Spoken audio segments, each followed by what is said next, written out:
ਨਜ਼ਰਸਾਨੀ programme ਦੇਖ ਰਹੇ ਦਰਸ਼ਕਾਂ ਦਾ ਸਵਾਗਤ। ਮੈਂ ਆ ਕਮਲਜੀਤ ਸਿੱਧੂ ਤੇ ਤੁਸੀਂ ਦੇਖ ਰਹੇ ਹੋ ਵਨ ਵੇ ਟੀਵੀ। ਸਰਦਾਰ ਪ੍ਰਕਾਸ਼ ਸਿੰਘ ਬਾਦਲ ਦੀਆਂ ਅੱਜ ਅੰਤਮ ਰਸਮਾਂ ਹੋ ਚੁੱਕੀਆਂ ਨੇ। ਉਹਨਾਂ ਦਾ ਅੰਤਮ ਸੰਸਕਾਰ ਹੋ ਚੁੱਕਿਆ ਆ ਔਰ ਬਹੁਤ ਤਕੜਾ ਇਕੱਠ ਸੀਗਾ। ਜਿਸ ਤਰੀਕੇ ਨਾਲ ਉਹਨਾਂ ਨੂੰ ਮੋਹਾਲੀ ਫੋਰਟਿਸ ਤੋਂ ਪਿੰਡ ਤੱਕ ਲਿਜਾਇਆ ਗਿਆ, ਪਿੰਡ ਬਾਦਲ ਤੱਕ ਲਿਜਾਇਆ ਗਿਆ, ਜਿਸ ਤਰੀਕੇ ਲੋਕਾਂ ਦਾ ਸੜਕਾਂ ਦੇ ਆਲੇ ਦੁਆਲੇ ਇਕੱਠ ਸੀ, ਉਹਨਾਂ ਦੇ ਉੱਤੇ ਫੁੱਲਾਂ ਦੀ ਵਰਖਾ ਹੋਈ ਹੈ, ਉਸ ਤੋਂ ਪ੍ਰਤੀਤ ਸੀਗਾ ਕਿ ਵਾਕਿਆ ਹੀ ਉਹ ਇੱਕ ਬਹੁਤ ਵੱਡੀ ਹਸਤੀ ਸਨ। ਪਰ ਹੁਣ ਸਵਾਲ ਸ਼੍ਰੋਮਣੀ ਅਕਾਲੀ ਦਲ ਦੇ ਸਾਹਮਣੇ ਖੜਾ ਹੁੰਦਾ ਆ ਕਿ ਉਹ ਤਾਂ ਸੀਗੇ ਤਾਂ ਉਹਨੂੰ ਸੰਭਾਲ ਲੈਂਦੇ ਸੀ। ਉਹਨਾਂ ਦੇ ਤੁਰ ਜਾਣ ਤੋਂ ਬਾਅਦ ਸ਼੍ਰੋਮਣੀ ਅਕਾਲੀ ਦਲ ਦੀ ਵਾਗਡੋਰ ਕਿਹੋ ਜਿਹੇ ਹੱਥਾਂ ਵਿੱਚ ਆਉਣੀ ਚਾਹੀਦੀ ਆ? ਕੀ ਸੰਭਾਲ ਪਾਉਣਗੇ? ਕਿ ਬਾਦਲ ਸਾਹਿਬ ਵਰਗੀ ਜਿਹੜੀਆਂ ਠੋਸ ਨੀਤੀਆਂ ਸੀਗੀਆਂ, ਜਿਹੜੀਆਂ ਕਿ ਅਕਾਲੀ ਦਲ ਬਾਦਲ ਨੂੰ ਬਚਾਉਂਦੀਆਂ ਰਹੀਆਂ ਨੇ, ਕਿ ਹੁਣ ਉਸ ਤਰੀਕੇ ਦਾ ਆਗੂ ਕਦੇ ਮਿਲ ਸਕੂਗਾ? ਆਓ ਇਸ ਦੇ ਉੱਤੇ ਗੱਲਬਾਤ ਕਰਦੇ ਹਾਂ।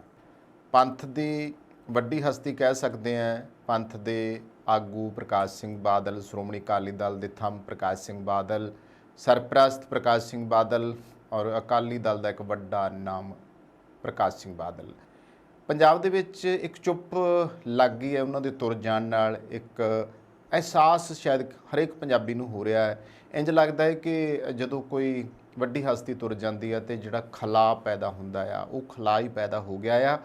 ਸਿਆਸਤ ਦੇ ਵਿੱਚ ਉਹ ਇੱਕ ਅਜਿਹੇ ਮਹਾਰਥੀ ਸਨ ਜਿਨ੍ਹਾਂ ਦੀ ਚਰਚਾ ਰਹਿੰਦੀ ਦੁਨੀਆ ਤੱਕ ਰਹੂਗੀ, ਕਿਉਂਕਿ ਕਾਫੀ ਵੱਡਾ ਉਹਨਾਂ ਨੇ ਨਾਮਣਾ ਖੱਟਿਆ ਸੀ। 5 ਵਾਰੀ ਮੁੱਖ ਮੰਤਰੀ ਰਹਿਣਾ, ਇੱਕ ਸਰਪੰਚੀ ਤੋਂ ਲੈ ਕੇ ਤੇ ਪੰਜਾਬ ਦਾ ਮੁੱਖ ਮੰਤਰੀ ਰਹਿਣਾ, ਕੇਂਦਰੀ ਮੰਤਰੀ ਵੀ ਰਹਿਣਾ, ਇਹ ਉਹਨਾਂ ਦੇ ਹਿੱਸੇ ਆਇਆ ਸੀਗਾ। ਔਰ ਉਸ ਤੋਂ ਬਾਅਦ ਜਿਸ ਤਰੀਕੇ ਨਾਲ ਉਹਨਾਂ ਦਾ ਮਲਾਪੜਾ ਸੁਭਾਅ ਸੀਗਾ, ਤੇ ਇੱਕ ਖਾਸ ਗੱਲ ਉਹਨਾਂ ਵਿੱਚ ਸੀਗੀ ਕਿ ਹਰੇਕ ਨੂੰ ਹਲੀਮੀ ਨਾਲ ਉਹਨਾਂ ਨੇ ਜਵਾਬ ਦੇਣਾ, ਹਲੀਮੀ ਨਾਲ ਬੋਲਣਾ। ਅਸੀਂ ਕਈ ਵਾਰੀ ਦੇਖਿਆ ਮੀਡੀਆ ਵਿੱਚ, ਅਸੀਂ ਵੀ ਜਾ ਕੇ ਜਦੋਂ ਕਦੇ ਉਹਨਾਂ ਨਾਲ ਗੱਲਬਾਤ ਕਰਨ ਦੀ ਕੋਸ਼ਿਸ਼ ਕਰਦੇ ਹੁੰਦੇ ਸੀਗੇ, ਤੇ ਜੇ ਕੋਈ ਤਲਖ ਸਵਾਲ ਵੀ ਕਿਸੇ ਨੇ ਕਦੇ ਪੁੱਛ ਲਿਆ ਹੁੰਦਾ ਤਾਂ ਉਹਦਾ ਜਵਾਬ ਉਹ ਬੜੀ ਹਲੀਮੀ ਨਾਲ ਦਿੰਦੇ।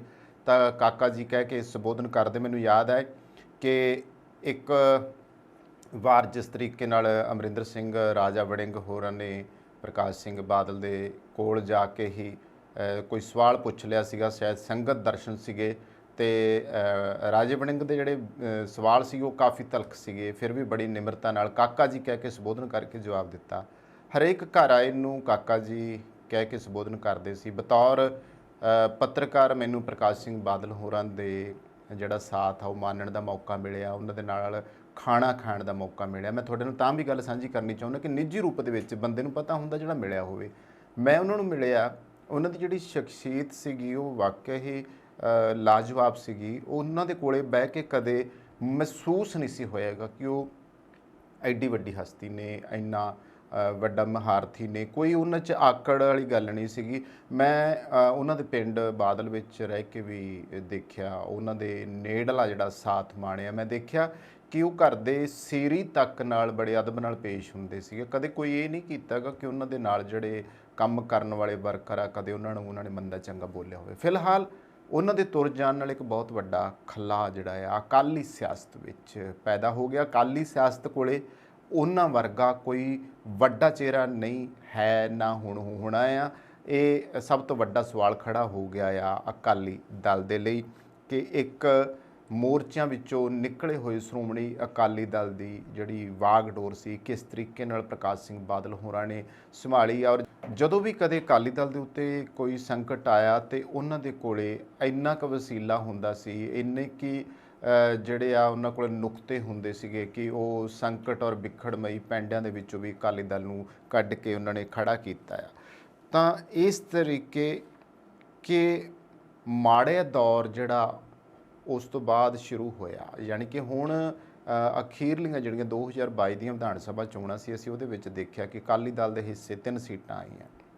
ਅਕਾਲੀ ਦਲ ਦਾ ਜਿਹੜਾ ਪੰਜਾਬ ਦੇ ਵਿੱਚ ਇੱਕ ਅਰੂਜ ਤੇ ਸਤਾਰਾ ਸੀਗਾ, ਉਹ ਬਿਲਕੁਲ ਥੱਲੇ ਆ ਗਿਆ। ਉਹਦੇ ਵਿੱਚ ਬਹੁਤ ਸਾਰੀਆਂ ਕਮੀਆਂ ਜਿਹੜੀਆਂ ਸੀਗੀਆਂ ਨੋਟ ਕੀਤੀਆਂ ਗਈਆਂ, ਬਹੁਤ ਸਾਰੀਆਂ ਖਾਮੀਆਂ ਨੋਟ ਕੀਤੀਆਂ ਗਈਆਂ।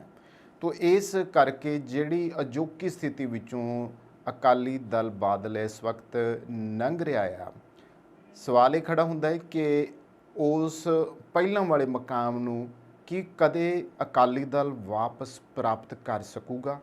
ਇਹ ਇੱਕ ਵੱਡਾ ਸਵਾਲ ਹਮੇਸ਼ਾ ਦੇ ਲਈ ਖੜਾ ਰਹੂਗਾ ਅਕਾਲੀ ਦਲ ਬਾਦਲ ਦੇ ਅੱਗੇ, ਸੁਖਬੀਰ ਸਿੰਘ ਬਾਦਲ ਹੋਰਾਂ ਦੇ ਅੱਗੇ, ਉਹਨਾਂ ਦੇ ਬਾਕੀ ਪਾਰਟੀ ਵਰਕਰਾਂ ਦੇ ਅੱਗੇ ਕਿ ਉਹ ਕਿਸ ਤਰੀਕੇ ਮੁਕਾਮ ਹਾਸਲ ਕਰਨਗੇ। ਪੁਰਾਣਾ ਸ਼੍ਰੋਮਣੀ ਅਕਾਲੀ ਦਲ ਲੰਮੇ ਸਮੇਂ ਤੱਕ ਪੰਜਾਬ ਦੀ ਮੁੱਖ ਧਾਰਾ ਦਾ ਪੱਖ ਪੂਰਦਾ ਰਿਹਾ। ਹੁਣ ਇਸ ਦਾ ਆਧਾਰ ਜਿਹੜਾ ਆ ਉਹ ਕਾਫੀ ਘਟ ਚੁੱਕਿਆ ਅਤੇ 117 ਮੈਂਬਰੀ ਵਿਧਾਨ ਸਭਾ 'ਚ ਇਸ ਦੇ ਜਿਸ ਤਰੀਕੇ ਹੁਣ 3 ਮੈਂਬਰ ਨੇ। 2017 ਤੇ 2022 ਦੀਆਂ ਵਿਧਾਨ ਸਭਾ ਚੋਣਾਂ ਵਿੱਚ ਪਾਰਟੀ ਨੂੰ ਵੱਡੀਆਂ ਹਾਰਾਂ ਦਾ ਸਾਹਮਣਾ ਕਰਨਾ ਪਿਆ, ਉਹ ਵੀ ਉੱਥੇ ਜਿੱਥੋਂ ਦੀ ਇਹ ਖੇਤਰੀ ਪਾਰਟੀ ਆ। ਬਾਹਰੋਂ ਆਪ ਆਈ ਹੈ, ਆਪ ਸਾਡੀ ਖੇਤਰੀ ਪਾਰਟੀ ਨਹੀਂ, ਉਹ ਕਾਮਯਾਬ ਹੋ ਗਈ ਹੈ। ਕਾਂਗਰਸ ਸਾਡੀ ਖੇਤਰੀ ਪਾਰਟੀ ਨਹੀਂ, ਕਾਂਗਰਸ ਵੀ ਢਾਹ ਲਾ ਕੇ ਅਕਾਲੀ ਦਲ ਨੂੰ ਕਾਮਯਾਬ ਹੁੰਦੀ ਰਹੀ ਹੈ। ਪ੍ਰਕਾਸ਼ ਸਿੰਘ ਬਾਦਲ ਦੇ ਸ਼ਾਂਤ ਤੇ ਨਿਮਰ ਸੁਭਾਅ ਦੇ ਨਾਲ ਹਰ ਸੰਕਟ ਦਾ ਟਾਕਰਾ ਕਰਨ ਦੀ ਸਮਰੱਥਾ ਨੇ ਦਹਾਕਿਆਂ ਤੱਕ ਪਾਰਟੀ ਨੂੰ ਮਜ਼ਬੂਤੀ ਨਾਲ ਸੰਭਾਲੀ ਰੱਖਿਆ। ਇਹਦੇ ਵਿੱਚ ਕੋਈ ਸ਼ੱਕ ਨਹੀਂ, ਕਿਉਂਕਿ ਜਿੰਨਾ ਚਿਰ ਕਮਾਂਡ ਉਹਨਾਂ ਦੇ ਹੱਥ ਰਹੀ ਹੈ, ਵਾਕਿਆ ਹੀ ਬੜੀ ਮਜ਼ਬੂਤੀ ਨਾਲ ਅਕਾਲੀ ਦਲ ਜਿਹੜਾ ਸੀਗਾ ਉਹਦੀ ਹਵਾ ਚਾਰੇ ਪਾਸੇ ਵਗਦੀ ਵੇਖੀ ਆ। ਉਹਨਾਂ ਦਾ ਰਾਜ ਅਸੀਂ ਦੇਖਿਆ ਆ, ਉਹਨਾਂ ਨੂੰ ਰਾਜ ਸੱਤਾ ਦਾ ਜਿਹੜਾ ਆ ਉਹ ਸੁੱਖ ਲੈਂਦਿਆਂ ਅਸੀਂ ਦੇਖਿਆ ਆ। ਸਾਡੇ ਹੀ ਸਮਿਆਂ ਦੇ ਵਿੱਚ ਇਹ ਸਾਰਾ ਕੁਝ ਹੋਇਆ ਆ। ਤਾਂ ਉਹਨਾਂ ਨੇ ਬਹੁਤ ਸਮੇਂ ਤੱਕ ਅਕਾਲੀ ਦਲ ਨੂੰ ਫੈਡਰਲਿਜ਼ਮ ਵਿੱਚ ਯਕੀਨ ਰੱਖਣ ਵਾਲੀ ਖੇਤਰੀ ਪਾਰਟੀ ਦੇ ਵਿੱਚ ਵਜੋਂ ਉਭਾਰਿਆ, ਭਾਵੇਂ ਬਾਅਦ ਵਿੱਚ ਇਹ ਵਿਚਾਰਧਾਰਾ ਕਮਜ਼ੋਰ ਪੈਂਦੀ ਗਈ। ਹੁਣ ਅਕਾਲੀ ਦਲ ਦੀ ਸਾਖ ਬਹਾਲ ਕਰਨ ਦੀ ਜ਼ਿੰਮੇਵਾਰੀ ਉਹਨਾਂ ਦੇ ਪੁੱਤਰ ਅਤੇ ਜਨਵਰੀ 2008 ਤੋਂ ਪਾਰਟੀ ਪ੍ਰਧਾਨ ਚੱਲੇ ਆ ਰਹੇ ਸੁਖਬੀਰ ਸਿੰਘ ਬਾਦਲ ਦੇ ਉੱਤੇ ਹੈ। ਹਾਲਾਂਕਿ 60 ਸਾਲਾ ਸੁਖਬੀਰ ਸਿੰਘ ਬਾਦਲ ਦੇ ਸਾਹਮਣੇ ਚੁਣੌਤੀਆਂ ਵੀ ਆ, ਜਿਨ੍ਹਾਂ 'ਚ ਪੰਜਾਬੀਆਂ ਦਾ ਭਰੋਸਾ ਮੁੜ ਹਾਸਲ ਕਰਨਾ, ਪਾਰਟੀ 'ਚ ਸਰਬ ਪ੍ਰਵਾਨਿਤ ਆਗੂ ਵਜੋਂ ਸਥਾਪਿਤ ਹੋਣਾ ਪ੍ਰਮੁੱਖ ਹੈ ਤੇ ਸ਼੍ਰੋਮਣੀ ਅਕਾਲੀ ਦਲ ਦੇ ਪੰਥਕ ਅਕਸ ਨੂੰ 2015 'ਚ ਬੇਅਦਬੀ ਦੀਆਂ ਘਟਨਾਵਾਂ ਅਤੇ ਉਪਰੰਤ ਜੋ ਪ੍ਰਦਰਸ਼ਨ ਹੋਏ ਨੇ, ਰੋਸ ਪ੍ਰਦਰਸ਼ਨ ਕੀਤੇ ਗਏ ਬੇਅਦਬੀ ਦੀਆਂ ਘਟਨਾਵਾਂ ਤੋਂ ਬਾਅਦ, ਉਸ ਕਰਕੇ ਇੱਕ ਵੱਡਾ ਖੋਰਾ ਲੱਗਿਆ। ਅਕਾਲੀ ਦਲ ਬਾਦਲ ਦੇ ਉੱਤੇ ਇਲਜ਼ਾਮ ਆਉਂਦਾ ਸੀ, ਕਿਉਂਕਿ 2015 ਦੇ ਵਿੱਚ ਸਰਦਾਰ ਪ੍ਰਕਾਸ਼ ਸਿੰਘ ਬਾਦਲ ਜੋ ਸੀਗੇ ਉਹ ਸੱਤਾ ਦੇ ਵਿੱਚ ਸੀਗੇ, ਸੁਖਬੀਰ ਬਾਦਲ ਉਪ ਮੁੱਖ ਮੰਤਰੀ ਸੀਗੇ। ਹੁਣ ਵੀ ਜਿਹੜੀ ਇਹਨਾਂ ਦਿਨਾਂ ਦੇ ਵਿੱਚ ਸਿੱਟ ਦੀ ਰਿਪੋਰਟ ਆਈ ਹੈ, ਉਸੇ ਦਿਨ ਹੀ ਬਾਦਲ ਸਾਹਿਬ ਦੀ ਜਿਹੜੀ ਆ ਡੈਥ ਹੁੰਦੀ ਆ, ਉਸੇ ਦਿਨ ਹੀ ਸੈੱਟ ਦੀ ਇੱਕ ਰਿਪੋਰਟ ਸਾਹਮਣੇ ਆਉਂਦੀ ਆ, ਜਿਸ ਦੇ ਵਿੱਚ ਜਿੱਥੇ ਪ੍ਰਕਾਸ਼ ਸਿੰਘ ਬਾਦਲ ਹੋਰਾਂ ਦਾ ਨਾਂ ਆਇਆ, ਸੁਖਬੀਰ ਬਾਦਲ ਹੋਰਾਂ ਦਾ ਨਾਂ ਆਇਆ, ਉਹਨਾਂ ਦੇ ਨਾਲ ਜਿਹੜੇ ਉਹਨਾਂ ਨੇ DGP ਲਗਾਇਆ ਗਿਆ ਸੀਗਾ ਸੁਮੇਧ ਸੈਣੀ, ਪੰਜਾਬ ਪੁਲਿਸ ਦਾ ਇੱਕ ਵੱਡਾ ਨਾਮ ਸੀ ਸੁਮੇਧ ਸੈਣੀ। ਇਹ ਸਾਰੇ ਉਸ ਕਾਂਡ ਦੇ ਨਾਲ ਜੁੜੇ ਹੋਏ ਪਾਏ ਗਏ ਆ ਕਿ ਇਹਨਾਂ ਦੇ ਕਾਰਨ ਇਹ ਹੋਇਆ ਸੀਗਾ। ਪੰਥ ਦੇ ਵਿੱਚ ਜਾਂ ਸਿੱਖਾਂ ਦੇ ਵਿੱਚ ਜਾਂ ਪੰਜਾਬ ਦੇ ਵਿੱਚ ਬਹੁਤ ਸਾਰੀਆਂ ਗੱਲਾਂ ਇਹ ਸੀ ਜਿਹੜੀਆਂ ਸਪਸ਼ਟ ਸੀ। ਔਰ ਸਭ ਤੋਂ ਵੱਡੀ ਗੱਲ, ਚਿੱਟੇ ਨੂੰ ਲੈ ਕੇ ਜਿਸ ਤਰੀਕੇ ਨਾਲ ਬਿਕਰਮ ਮਜੀਠੀਆ ਦੇ ਉੱਪਰ ਕੇਸ ਦਰਜ ਸੀਗੇ, ਹਾਲਾਂਕਿ ਬਿਕਰਮ ਮਜੀਠੀਆ ਯੂਥ ਦੀ ਅਗਵਾਈ ਕਰਦੇ ਆਏ ਆ ਅਕਾਲੀ ਦਲ ਦੇ ਵਿੱਚ, ਤਾਂ ਇਸ ਦੇ ਬਾਵਜੂਦ ਵੀ ਜਦੋਂ ਪੰਜਾਬ ਦੇ ਲੋਕਾਂ ਨੂੰ ਪਤਾ ਲੱਗਿਆ ਕਿ ਇਹ ਸਾਰਾ ਕੁਝ ਹੋ ਰਿਹਾ, ਕਿਉਂਕਿ ਲੋਕ ਜਾਗਰੂਕ ਹੁੰਦੇ, ਲੋਕਾਂ ਦਾ ਫਤਵਾ ਹੀ ਤੁਹਾਨੂੰ ਜਿੱਤ ਵੱਲ ਨਹੀਂ ਲੈ ਕੇ ਜਾਂਦਾ ਹੈ, ਲੋਕਾਂ ਦਾ ਫਤਵਾ ਤੁਹਾਨੂੰ ਹਾਰ ਵੱਲ ਨਹੀਂ ਲੈ ਕੇ ਜਾਂਦਾ ਹੈ। ਇੱਦਾਂ ਹੀ ਹੋਇਆ। ਇਸ ਕਰਕੇ ਜਿਹੜਾ ਅਕਾਲੀ ਦਲ ਨੂੰ ਚੋਣਾਂ ਦੇ ਵਿੱਚ ਵੱਡਾ ਹਾਰ ਦਾ ਮੂੰਹ ਦੇਖਣਾ ਪਿਆ, ਉਹਦਾ ਕਾਰਨ ਇਹੀ ਸੀਗਾ ਕਿ ਪੰਜਾਬੀਆਂ ਨੇ ਜੇ ਕਦੇ ਉਹਨਾਂ ਦੇ ਹੱਕ 'ਚ ਫਤਵਾ ਦੇ ਕੇ ਉਹਨਾਂ ਨੂੰ 5 ਵਾਰ ਮੁੱਖ ਮੰਤਰੀ ਬਣਾਇਆ ਸੀਗਾ ਪ੍ਰਕਾਸ਼ ਸਿੰਘ ਬਾਦਲ ਹੋਰਾਂ ਨੂੰ, ਤੇ ਉਹੀ ਪੰਜਾਬੀ ਸੀ, ਉਹੀ ਪੰਜਾਬ ਸੀ, ਉਹਨਾਂ ਨੇ ਫਤਵਾ ਦੇ ਕੇ ਇਸ ਪਾਰਟੀ ਨੂੰ ਉੱਥੇ ਲਿਆ ਖੜਾ ਕੀਤਾ ਜਿੱਥੇ ਹੁਣ ਇਹ ਸੋਚਣ ਲਈ ਮਜਬੂਰ ਹੈ ਕਿ ਆਖਰ ਆਉਣ ਵਾਲੇ ਸਮੇਂ ਦੇ ਵਿੱਚ ਇਹਦਾ ਬਣੂਗਾ ਕੀ। ਹਾਲਾਂਕਿ ਜੋ ਖੋਰਾ ਲੱਗਿਆ ਸੀਗਾ, ਪਾਰਟੀ ਉਸ ਖੋਰੇ ਦੇ ਵਿੱਚੋਂ ਉੱਭਰ ਨਹੀਂ ਸਕੀ। ਤੇ ਇਸ ਤੋਂ ਇਲਾਵਾ ਸ਼੍ਰੋਮਣੀ ਅਕਾਲੀ ਦਲ ਤੋਂ ਇੱਕ ਪਰਿਵਾਰ ਦੀ ਪਾਰਟੀ ਹੋਣ ਦਾ ਜੋ ਠੱਪਾ ਲੱਗਣਾ ਸੀਗਾ, ਇਸ ਦੇ ਰਾਹ ਦਾ ਵੱਡਾ ਅੜਿੱਕਾ ਆ। ਲੋਕਾਂ ਵਿੱਚ ਇਹ ਪ੍ਰਭਾਵ ਹੈ ਕਿ ਇਹ ਪਾਰਟੀ ਹੁਣ ਲੋਕਾਂ ਨਾਲ ਰਾਬਤਾ ਰੱਖਣ ਵਾਲੇ ਜਥੇਦਾਰਾਂ ਦੀ ਪਾਰਟੀ ਨਹੀਂ ਰਹੀ ਅਤੇ ਉਹਨਾਂ ਦੀ ਥਾਂ ਸਿਆਸਤਦਾਨਾਂ ਨੇ ਲੈ ਲਈ ਆ, ਜਿਨ੍ਹਾਂ ਦਾ ਨਿਸ਼ਾਨਾ ਸੱਤਾ ਹਾਸਲ ਕਰਨਾ ਹੈ। ਇਹ ਦੇਖ ਹੀ ਰਹੇ ਹਾਂ, ਕਿਉਂਕਿ ਦੋਸਤੋ ਇੱਕ ਵੇਲਾ ਇਹ ਹੁੰਦਾ ਸੀਗਾ ਜਦੋਂ ਅਕਾਲੀ ਦਲ ਦੇ ਵਿੱਚ ਟਕਸਾਲੀ ਅਕਾਲੀ ਹੁੰਦੇ ਸੀਗੇ, ਜਿਹੜੇ ਪੰਥਕ ਆਗੂ ਕਹਾਉਂਦੇ ਸੀਗੇ, ਲੋਕਾਂ ਦੇ ਦੁੱਖ ਦਰਦ ਸਮਝਦੇ ਸੀ, ਲੋਕਾਂ ਦੀਆਂ ਤਕਲੀਫਾਂ ਸਮਝਦੇ ਸੀਗੇ, ਲੋਕਾਂ ਨਾਲ ਵਿਚਰਦੇ ਸੀ, ਲੋਕਾਂ ਦੇ ਵਿੱਚ ਆਮ ਲੋਕਾਂ ਵਾਂਗੂ ਜਾ ਕੇ ਹੀ ਉਹਨਾਂ ਦੇ ਦੁੱਖ ਸੁੱਖ ਦੇ ਵਿੱਚ ਖੜਦੇ ਸੀਗੇ, ਗੱਲਬਾਤ ਕਰਦੇ ਸੀਗੇ। ਸਮੇਂ ਨੇ ਰੁਖ ਬਦਲਿਆ, ਸਿਆਸਤ ਵਿੱਚ ਅਜਿਹੀ ਤਬਦੀਲੀ ਆ ਗਈ। ਇਸ ਤਬਦੀਲੀ ਨੇ ਪੰਜਾਬ ਦਾ ਬਿਲਕੁਲ ਇਸ ਮਾਮਲੇ ਦੇ ਵਿੱਚ ਸਿਆਸਤ ਪੱਖੋਂ ਕਾਫੀ ਵਕਾਰ ਡਾਊਨ ਕੀਤਾ, ਕਿਉਂਕਿ ਜਿਹੜੇ ਲੋਕ ਸੱਤਾਧਾਰੀ ਹੁੰਦਿਆਂ ਕੁਰਸੀ ਦੇ ਮੋਹ ਖਾਤਰ ਹੀ ਗਾਂ ਆਪਦੀਆਂ ਪਰਿਵਾਰਕ ਪੀੜ੍ਹੀਆਂ ਨੂੰ ਲਿਆਉਂਦੇ ਗਏ, ਉਸ ਕਰਕੇ ਵੀ ਲੋਕਾਂ ਨੂੰ ਇਹ ਕਬੂਲ ਨਹੀਂ ਸੀਗਾ। ਸ਼੍ਰੋਮਣੀ ਅਕਾਲੀ ਦਲ ਦੇ ਵਿੱਚ ਇੱਕ ਦੌਰ ਅਸੀਂ ਇਹੋ ਜਿਹਾ ਦੇਖਿਆ ਹੈ ਕਿ ਜਦੋਂ ਤਾਂ ਕਦੇ ਟਕਸਾਲੀ ਅਕਾਲੀ ਅੱਗੇ ਸੀਗੇ, ਪਰ ਪੁੱਤਰ ਮੋਹ ਦੇ ਵਿੱਚ ਫਸ ਕੇ ਪ੍ਰਕਾਸ਼ ਸਿੰਘ ਬਾਦਲ, ਜਿਨ੍ਹਾਂ ਦੇ ਬਾਰੇ ਆਮ ਤੌਰ ਦੇ ਉੱਤੇ ਸਿਆਸੀ ਮਾਹਿਰ ਕਹਿੰਦੇ ਨੇ ਕਿ ਪੁੱਤਰ ਮੋਹ ਦੇ ਵਿੱਚ ਫਸੇ ਪ੍ਰਕਾਸ਼ ਸਿੰਘ ਬਾਦਲ ਨੇ ਜਿੱਥੇ ਬੇਨਾਮੀ ਜਾਇਦਾਦਾਂ ਬਣਾਈਆਂ, ਜਿੱਥੇ ਪੰਜਾਬ ਦੇ ਪਾਣੀ ਵੇਚ ਲਏ, ਜਿੱਥੇ ਪੰਜਾਬ ਦੇ ਵਿੱਚ ਉਹਨਾਂ ਨੇ ਜਿਹੜੀ ਲੀਡਰਸ਼ਿਪ ਨੂੰ ਗੁੱਠੇ ਲਾਤਾ ਟਕਸਾਲੀ ਨੂੰ, ਤੇ ਆਪਣੇ ਪਰਿਵਾਰ ਦੇ ਵਿੱਚੋਂ ਪੁੱਤਰ ਨੂੰ ਅੱਗੇ ਕਰਤਾ ਸੁਖਬੀਰ ਸਿੰਘ ਬਾਦਲ ਨੂੰ, ਫਿਰ ਨੌਂ ਹਰਸਿਮਰਤ ਬਾਦਲ ਹੈ, ਫਿਰ ਉਸ ਦਾ ਭਰਾ ਬਿਕਰਮ ਮਜੀਠੀਆ ਜੋ ਹੈ ਉਹ ਅੱਗੇ ਆ, ਉਹਨਾਂ ਦੇ ਪਰਿਵਾਰ ਦੇ ਵਿੱਚੋਂ ਹੀ ਉਹਨਾਂ ਦੀ ਬੇਟੀ ਪ੍ਰਤਾਪ ਸਿੰਘ ਕੈਰੋ ਜਿਹੜੇ ਕਿ ਸਾਬਕਾ ਮੁੱਖ ਮੰਤਰੀ ਪੰਜਾਬ ਰਹੇ ਆ, ਉਹਨਾਂ ਦੇ ਪਰਿਵਾਰ ਦੇ ਵਿੱਚ ਉਹਨਾਂ ਦੀ ਨੂੰਹ ਆ ਦੇਸ਼ ਪ੍ਰਤਾਪ ਸਿੰਘ ਕੈਰੋ ਹੋਣਾ ਦੀ ਧਰਮ ਪਤਨੀ ਹੈ ਉਹ। ਇਹ ਸਾਰਾ ਪਰਿਵਾਰ ਅਕਾਲੀ ਸਿਆਸਤ ਦੇ ਨਾਲ ਜੁੜਿਆ ਹੋਇਆ ਹੈ, ਅਤੇ ਇਸ ਕਰਕੇ ਗੱਲਾਂ ਜਿਹੜੀਆਂ ਨੇ ਉਹ ਸਾਹਮਣੇ ਨਿਕਲ ਕੇ ਆਈਆਂ ਕਿ ਇੱਕ ਪਰਿਵਾਰ ਦੇ ਵਿੱਚੋਂ ਇਹ ਸਾਰੇ ਕੁਛ, ਔਰ ਖ਼ਾਸ ਤੌਰ 'ਤੇ ਮਨਪ੍ਰੀਤ ਬਾਦਲ ਜਿਹੜਾ ਕਿ ਸਕਾ ਭਤੀਜਾ ਸੀਗਾ, ਅਤੇ ਇਹ ਸਾਰੇ ਇਸ ਸੱਤਾ ਦੇ ਵਿੱਚ ਆਏ। ਇਹਨਾਂ ਨੂੰ ਵੱਡੇ ਜਿਹੜੇ ਅਹੁਦੇ ਦਿੱਤੇ ਗਏ ਆ, ਜਿਸ ਕਰਕੇ ਅਸੀਂ ਬਾਅਦ 'ਚ ਦੇਖਿਆ, ਕੋਈ ਸ਼ੱਕ ਨਹੀਂ ਗਾ ਕਿ ਬਹੁਤ ਸਾਰੇ ਜਿਹੜੇ ਟਕਸਾਲੀ ਅਕਾਲੀ ਸੀਗੇ ਉਹ ਗੁੱਠੇ ਲਾ ਦਿੱਤੇ ਗਏ ਆ। ਫਿਰ ਉਹ ਹੌਲੀ ਹੌਲੀ ਕਈ ਜ਼ਿੰਦਗੀ ਆਪਣੀ ਪੂਰੀ ਕਰਕੇ ਚਲੇ ਗਏ।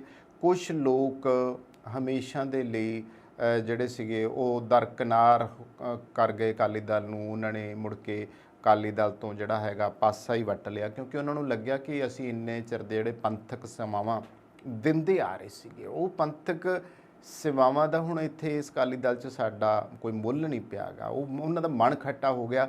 ਇਸ ਕਰਕੇ ਜਿਹੜੇ ਸੂਝਵਾਨ ਟਕਸਾਲੀ ਅਕਾਲੀ ਸੀਗੇ ਉਹਨਾਂ ਨੂੰ ਤਾਂ ਘਰੇ ਬਿਠਾ ਦਿੱਤਾ, ਨਵੀਂ ਪੀੜ੍ਹੀ ਆਈ।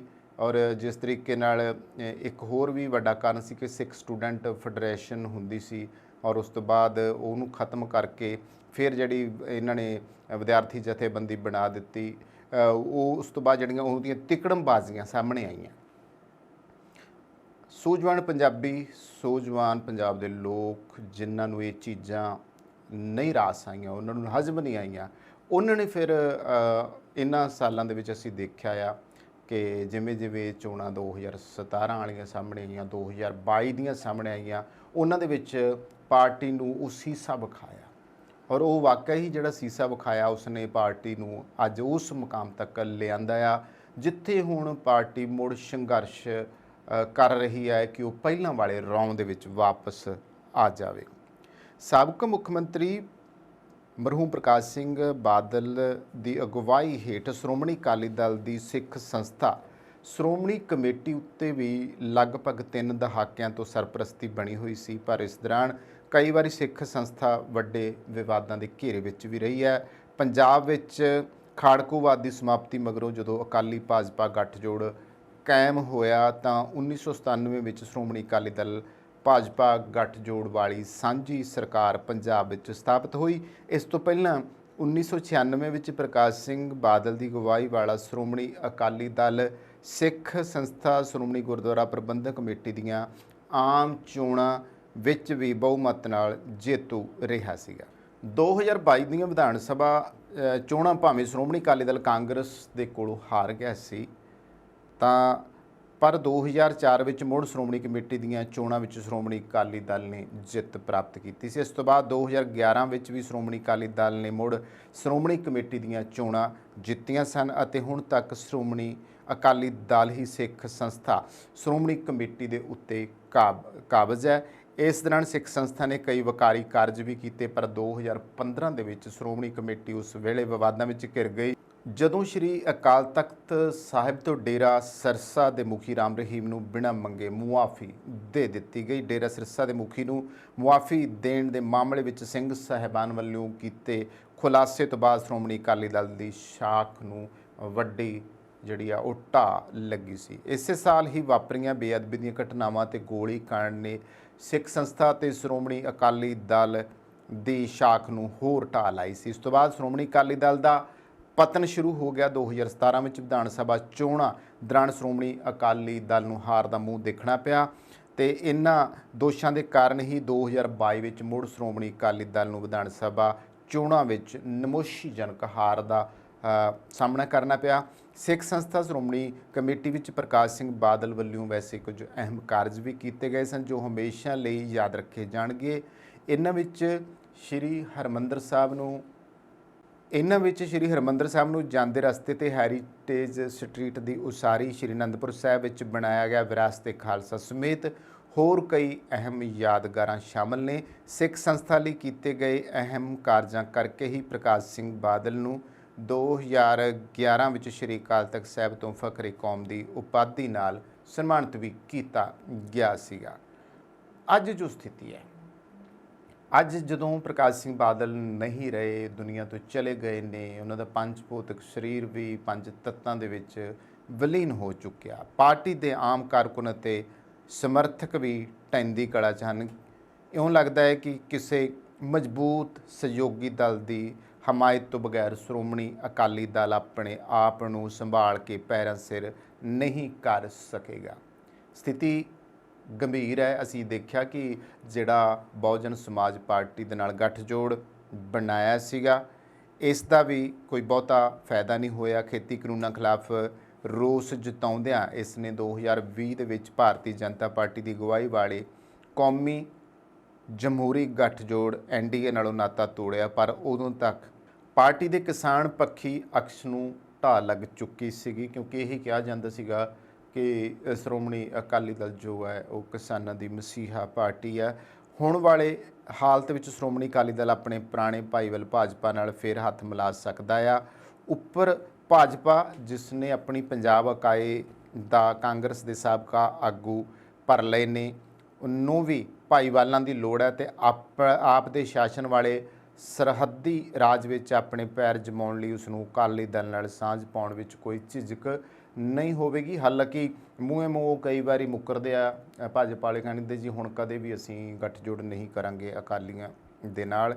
ਪ੍ਰਧਾਨ ਮੰਤਰੀ ਮੋਦੀ ਨੇ ਸ਼੍ਰੀ ਬਾਦਲ ਦੇ ਸਦੀਵੀ ਵਿਛੋੜੇ ਨੂੰ ਨਾ ਸਿਰਫ ਨਿੱਜੀ ਘਾਟਾ ਹੀ ਦੱਸਿਆ, ਅਸੀਂ ਦੇਖਿਆ ਕਿ ਕੱਲ੍ਹ PM ਨਰਿੰਦਰ ਮੋਦੀ ਜਦੋਂ ਆਏ ਨੇ ਤੇ ਉਹ ਬੋਲੇ ਨੇ, ਸਗੋਂ ਉਹ ਅਕਾਲੀ ਆਗੂ ਨੂੰ ਸ਼ਰਧਾਂਜਲੀ ਦੇਣ ਲਈ ਪਾਰਟੀ ਦੇ ਚੰਡੀਗੜ੍ਹ ਦਫ਼ਤਰ ਵੀ ਪੁੱਜੇ। ਇੱਥੇ ਵੀ ਯਾਦ ਰੱਖਣ ਯੋਗ ਹੈ ਕਿ ਭਾਜਪਾ ਨਾਲ ਸਾਂਝ ਪਾਉਣ ਦੀ ਨੀਤੀ ਪ੍ਰਕਾਸ਼ ਸਿੰਘ ਬਾਦਲ ਨੇ ਹੀ ਘੜੀ ਸੀ। ਇਸ ਨੀਤੀ ਨਾਲ ਅਕਾਲੀ ਦਲ ਅਤੇ ਭਾਜਪਾ ਨੂੰ ਸੱਤਾ ਤਾਂ ਪ੍ਰਾਪਤ ਹੋ ਗਈ, ਪਰ ਸਿਆਸੀ ਮਾਹਰਾਂ ਦਾ ਖਿਆਲ ਸੀ ਕਿ ਵਿਚਾਰਧਾਰਕ ਪੱਧਰ 'ਤੇ ਇਹ ਨੀਤੀ ਸ਼੍ਰੋਮਣੀ ਅਕਾਲੀ ਦਲ ਦੇ ਬੁਨਿਆਦੀ ਅਸੂਲਾਂ ਦੇ ਵਿਰੁੱਧ ਸੀਗੀ। ਅੱਜ ਭਾਜਪਾ ਦੇਸ਼ ਵਿੱਚ ਰਾਜ ਕਰ ਰਹੀ ਹੈ ਤਾਂ ਕੁਝ ਸਿਆਸੀ ਮਾਹਰਾਂ ਦਾ ਕਹਿਣਾ ਹੈ ਕਿ ਉਹਦੇ ਪਿੱਛੇ ਵੱਡਾ ਕਾਰਨ ਸਰਦਾਰ ਪ੍ਰਕਾਸ਼ ਸਿੰਘ ਬਾਦਲ ਦਾ ਉਹਨਾਂ ਨਾਲ ਗੱਠਜੋੜ ਸੀ। ਔਰ ਉਹ ਕਹਿੰਦੇ ਨੇ ਕਿ ਜਿਹੜਾ ਬੰਦਾ ਪੰਜਾਬ ਦੇ ਸੱਤਾ ਦੇ ਉੱਤੇ ਜਿਹੜਾ ਆ ਉਹ ਕਾਬਜ਼ ਹੋ ਜਾਵੇ, ਹਾਲਾਂਕਿ ਸਾਂਝੇ ਗੱਠਜੋੜ ਦੀ ਸਰਕਾਰ ਸੀਗੀ, ਤਾਂ ਭਾਜਪਾ ਦੇ ਉਸ ਤੋਂ ਬਾਅਦ ਪੈਰ ਲੱਗਣੇ ਸ਼ੁਰੂ ਹੋ ਗਏ, ਕਿਉਂਕਿ ਬਾਕੀ ਸੂਬੇ ਦੀਆਂ ਪਾਰਟੀਆਂ ਦੇਖਦੀਆਂ ਕਿ ਜਿਹੜੀ ਪਾਰਟੀ ਪੰਜਾਬ 'ਚ ਕਾਮਯਾਬ ਨਹੀਂ ਹੋ ਸਕਦੀ ਉਹ ਬਾਕੀ ਸੂਬਿਆਂ ਦੇ ਵਿੱਚ ਵੀ ਕਾਮਯਾਬ ਨਹੀਂ ਹੋ ਸਕਦੀ। ਅੱਜ ਭਾਜਪਾ ਜੇ ਰਾਜ ਭਾਗ ਦੇ ਉੱਤੇ ਕਾਬਜ਼ ਹੈ ਤਾਂ ਉਹਦਾ ਵੱਡਾ ਕਾਰਨ ਇਹ ਹੈ ਕਿ ਪ੍ਰਕਾਸ਼ ਸਿੰਘ ਬਾਦਲ ਹੋਰਾਂ ਦਾ ਸਹਿਯੋਗ ਵੀ ਉਹਨਾਂ ਨੂੰ ਰਿਹਾ ਆ। ਅਕਾਲੀ ਦਲ ਨੇ ਲੰਮੇ ਸਮੇਂ ਤੱਕ ਖੇਤਰੀ ਹਿੱਤਾਂ ਤੇ ਸੂਬਿਆਂ ਨੂੰ ਵੱਧ ਅਧਿਕਾਰ ਦੇਣ ਦੀ ਵਕਾਲਤ ਕੀਤੀ ਹੈ, ਜਦੋਂ ਕਿ ਭਾਜਪਾ ਕੇਂਦਰੀਕਰਨ ਦੇ ਰੁਝਾਨਾਂ ਦੀ ਹਮਾਇਤੀ ਹੈ। ਸ਼੍ਰੋਮਣੀ ਅਕਾਲੀ ਦਲ ਨੂੰ ਭਾਜਪਾ ਨਾਲ ਦੁਬਾਰਾ ਨਾਤਾ ਜੋੜਨ ਤੋਂ ਪਹਿਲਾਂ ਇਹ ਆਤਮ ਮੰਥਨ ਕਰਨ ਦੀ ਲੋੜ ਹੈ ਕਿ ਗੁਰਦੁਆਰਾ ਸੁਧਾਰ ਲਹਿਰ ਦੀਆਂ ਕੁਰਬਾਨੀਆਂ 'ਚੋਂ ਪੈਦਾ ਹੋਈ ਇਸ ਪਾਰਟੀ ਨੇ ਪੰਜਾਬੀਆਂ ਨਾਲ ਆਪਣੀ ਸਾਂਝ ਕਿਵੇਂ ਪੁਨਰ ਸੁਰਜੀਤ ਕਰਨੀ ਹੈ। ਫਿਰ ਭਾਵੇਂ ਪੜਚੋਲ ਤੋਂ ਬਾਅਦ ਇਹ ਕੋਈ ਫੈਸਲਾ ਲੈ ਸਕਣ ਕਿ ਇਸ ਦਾ ਪਹਿਲਾਂ ਵਾਲਾ ਮਿਆਰ ਕਿਸ ਤਰੀਕੇ ਬਹਾਲ ਕਰਨਾ ਹੈ। ਸੋ ਹੁਣ ਵਕਤ ਨੂੰ ਉਡੀਕਣਾ ਪਵੇਗਾ ਕਿ ਜੇ ਵਾਕਿਆ ਹੀ ਸ਼੍ਰੋਮਣੀ ਅਕਾਲੀ ਦਲ ਨੇ ਆਪਣਾ ਮੁਕਾਮ ਪਹਿਲਾਂ ਵਾਲਾ ਬਣਾਉਣਾ ਆ ਤੇ ਫਿਰ ਪੜਚੋਲ ਤਾਂ ਕਰਨੀ ਹੀ ਪੈਣੀ ਆ। ਕੈਮਰਾ ਪਰਸਨ ਜਸ਼ਨਦੀਪ ਦੇ ਨਾਲ ਕਮਲਜੀਤ ਸਿੱਧੂ, 1 ਟੀਵੀ।